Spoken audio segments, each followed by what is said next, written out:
Welcome to Inspired Change, a new inspirational and motivational broadcast that strives to empower men in a positive way, designed to educate, empower, and inspire even the busiest individual on the go over that first cup of coffee. Please join me in welcoming Gunter, international psychologist, author, speaker, and producer. Welcome everybody to another episode of Inspired Change. Had an interesting week, especially last night. So this is the morning after, essentially, of a very, very interesting night. In fact, a very enjoyable night. Some time ago, I was invited by a woman called Karen Sander, who runs a program called Aging Fearlessly. Now, I was pretty intrigued by that because I thought, what a wonderful title to a program. Now, apparently Karen is on a serious mission to encourage people over 50 to be active and involved in the world around them in order to improve their quality of life and longevity. Now, I talk a lot about this in terms of specifically about men because, I've seen too many times when men have retired and within 12 months they're deceased. Some of them last physically longer, but, without being trite, mentally have checked out a while ago. So I was really keen to sort of get a sense of what she was doing. And the thing that she's really running at the moment is a thing called the Story Room. And the Story Room essentially invites speakers to present on a theme. Each speaker gets 8 minutes, so it's pretty tight. And she apparently stalked me, as she puts it, on the internet and asked if I would be interested in coming on board to give my 8-minute tale.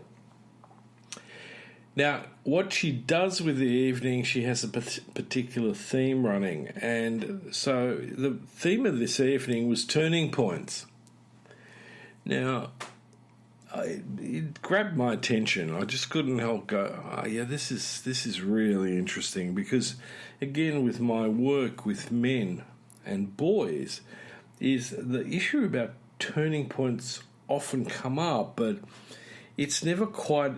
And I certainly, in some ways, have never really specifically looked at the dynamics with my client about turning points. It's sort of almost embedded. We don't even, in a sense, need to speak about it or address it concretely. And the reading Karen's website and looking at what she's doing, I thought, well, I might be missing something here.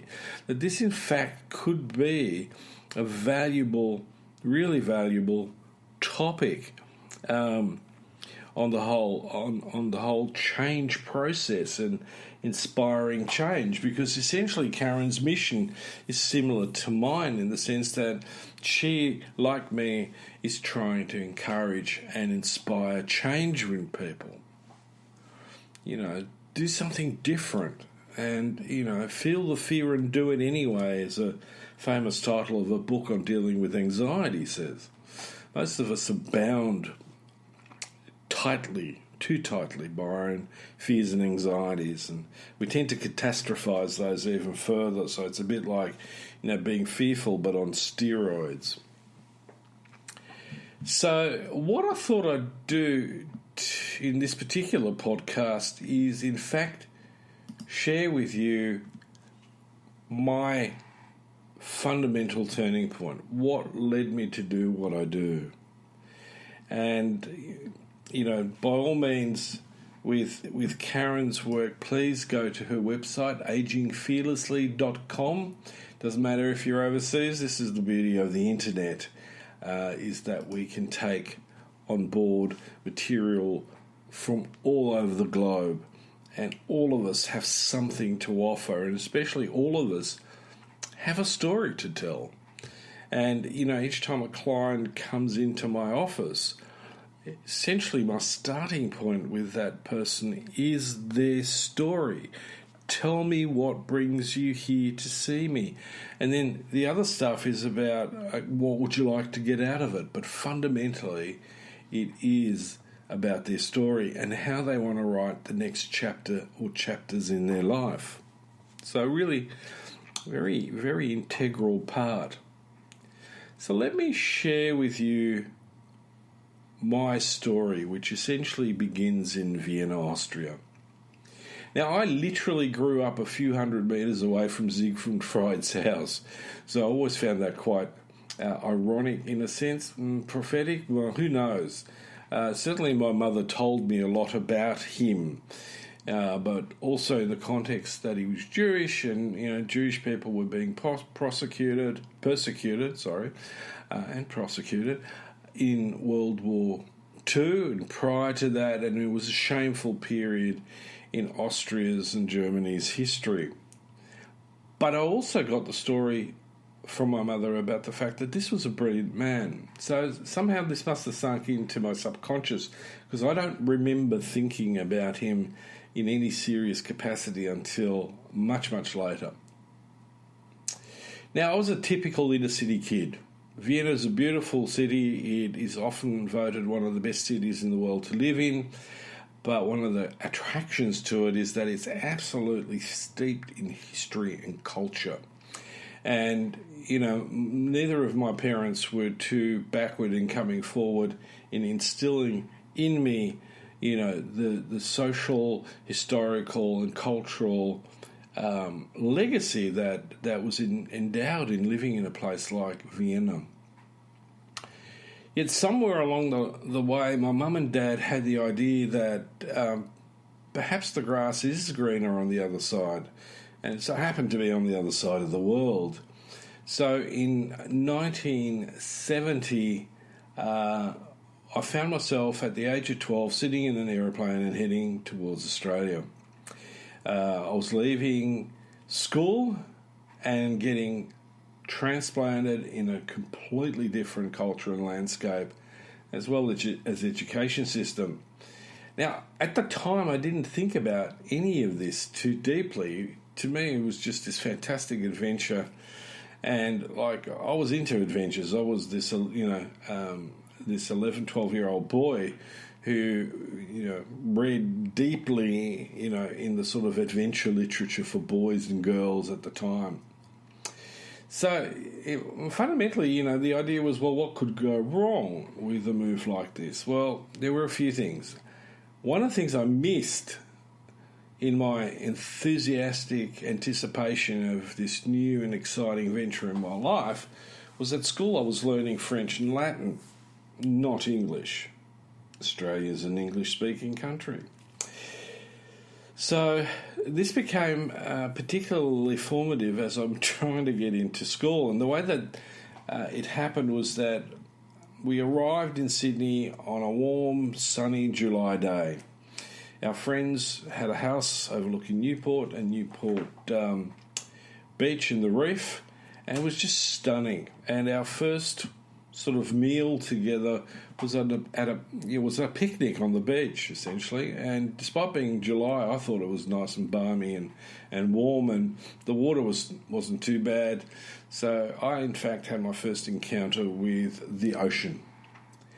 And that was a great start. What happened next wasn't necessarily so encouraging, and that is that I spent this incomprehensible day in North Sydney being assessed for where I would fit into the academic niche in my new school. So a week later, apparently I did really, really well. They were happy despite the fact that I couldn't speak English. So my mum took me to the new school, and I was promptly placed into the top classes in Year 1, or what's now Year 7, basically. And, so let's go. All good so far? Yeah, not quite. Here I am, a German speaker with schoolboy French and Latin, but no English. More importantly, there was no learning support to learn English. There were no ESL classes. That is, English as a second language class. We have these in abundance now in the school system. So it was either sink or swim. fortunately, I had a knack for languages, and I had a German teacher who struggled with conversational German. In fact, it was so bad I could barely understand him. But we decided to help each other out. He was going to teach me English, and I was going to help him out with his conversational German. Now, within a very, very short time comparatively, and I had no reference points at this stage at all, I was fluent in English. But what I did, because I didn't want to sound like Arnie Schwarzenegger, I worked diligently on getting rid of any accent. And apparently I was quite successful. And as I'm doing that, I'm actually rising up in the classes. So I'm getting into academically more and more demanding environment. And, up to a point I was coping quite well. We're now in year 10, and suddenly I'm faced with a big question. What is it that you would like to do with the rest of your life? Now, I had no idea. But as in a lot of migrant families, there was this absolute expectation to head to university. It didn't really matter what I did at university, although my mother definitely had a bent on medicine, or potentially law. I don't think she ever thought of psychology at all. But I certainly didn't think about this at all, because there were really only three things that were of fundamental importance in my life in year 10. The first one was surfing, the second was music, and the third was girls. They occupied my mental space almost entirely. Now, surfing is a thing for me that is like genetic almost. It's just an environment that I can immerse myself, pardon the pun, and it's my therapy. Music, because I love it, and I was fortunate to be able to form a band with a couple of guys, and I played percussion, which suited me down to the ground because I hated reading music, and I could do this almost by feel. Now, we were doing well. We were doing gigs around Sydney, and we were getting right into the Sydney music scene. Well, the next concept was girls. Well, that wasn't too difficult either, because they came with surfing and music. And, as you can imagine, that doesn't leave necessarily a lot of mental or practical space for studying in my weekly schedule. My idea was that there was plenty of time to get enough classwork done to get through. Not necessarily brilliantly, but as long as I passed, didn't have a problem. But suddenly I was confronted by the HSC, and it dawned on me that I'd run out of time. The HSC was happening right here and now. There was no more, it'll be happening tomorrow or next year or whatever. It was on. And, after every exam, my mum would ask me, well, how did it go? And I would shrug my shoulders and reply, okay, sort of non-committal. Didn't display too much anxiety about it, didn't really want to give away too much. Anyway, she must have gotten wind of, the situation in a way where she said, look, I'll make a deal with you. You have till the end of January to find a job. And I went, okay, no problem, that's a while away. So I'd finished the exams, we're waiting on the results. I knew personally that there wasn't going to be any good results to get into uni, although I wasn't necessarily going to fess up to that right then and there. So I must have at the time been a bit of a slow learner. The summer was brilliant. It was really good with plenty of gigs and more girls and great surf. On the last day of January, I got up for my usual European breakfast, and beside my plate was a recruitment ad for the Bank of New South Wales. I looked at it, I was puzzled, and on the top in red were the words interview 9 a.m. Now, I knew there was no point arguing with my mother. She had made the decision. So anyway, I rolled into the interview. It went well. And the final question was, where do you see yourself in your career? Now, I thought, career? What career? I'm going for a job. But I was quick on my feet in that particular instance. So I said, well, I'm bilingual, good with languages, and I like to travel.